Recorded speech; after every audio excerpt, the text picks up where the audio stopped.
I think American companies in general bought into the idea in the late 90s that if we integrated China's economy with the United States, that it would work out well for both countries. I think we miscalculated the Communist Chinese Party's intentions and the Chinese Communist government's intentions. Most Americans woke up a few weeks ago and said, "What's that balloon floating across the sky?"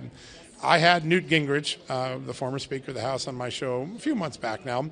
And he was Speaker when the United States made the decision to grant China permanent trade privileges and the annual most favored nation status vote.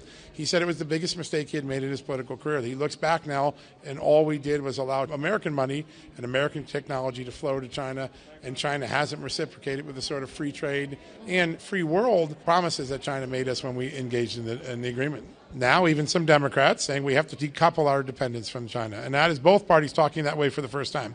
We have to end TikTok because TikTok is both saturating our children with bad content and also stealing data. That's what our intelligence communities now tell us.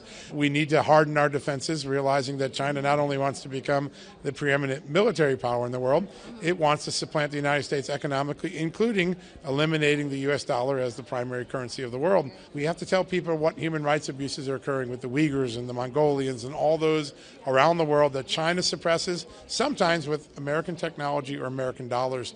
The more we educate the American people, the faster that they will understand that our best interest is in decoupling. That's what most people think today. Americans are now realizing, well, China did a lot to us, and we've given a lot to China. And I don't mean the Chinese people. We have to separate the Communist Party from the Chinese people.